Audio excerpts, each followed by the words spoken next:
Hello friends, welcome to my channel. आसंतु आमे आज किसी पेडागोजी क्वेश्चन उपरे डिस्कशन करिबा।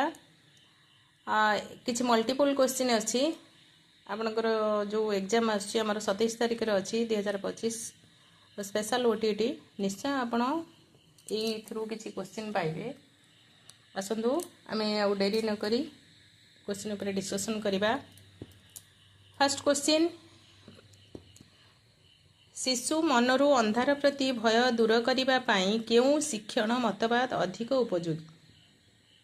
चारिटा ऑप्शन देछि। गोटे होछि अंतर्दृष्टि जोटा कि इनसाइटफुल, प्रयत्न प्रमाद ट्रायल एंड एरर, क्षेत्रीय फील्ड एवं लास्ट होछि सापेक्ष प्रतिवर्त जोटा कि कंडीशनिंग। अच्छा, ए भितरु आमे शिशुर मनरु अंधार प्रति भय दूर करिबा केउ शिक्षण मतवाद ना सापेक्ष प्रतिवर्त। नेक्स्ट क्वेश्चन की जिबा। विकासर निम्न केउ पर्यायर पुओ झियंक ठारे पुरुष नारी सुलभ गुण विकसित हुए?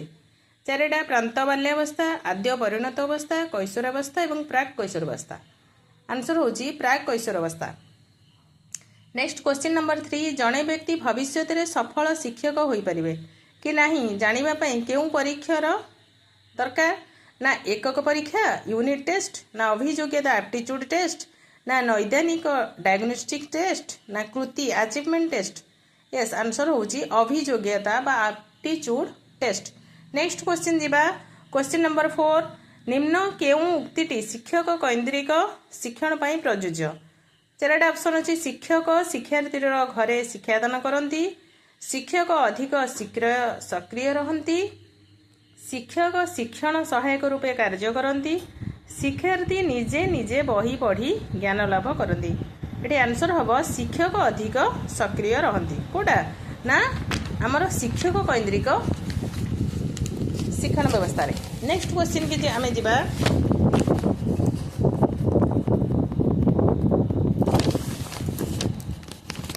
नेक्स्ट क्वेश्चन होची क्वेश्चन नंबर 5, निम्न केउंटी पाठ्यक्रम प्रस्तुतिर गोटे विधि नुए?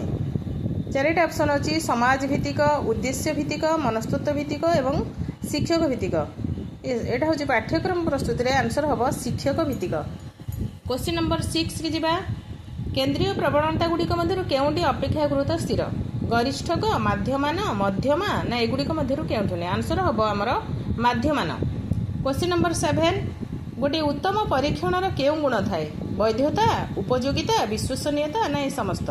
आंसर हम ए समस्त। क्वेश्चन नंबर 8, निम्न आवेग गुड़िक मध्यरु केउंटी शिशुर जन्मगत स्नेह,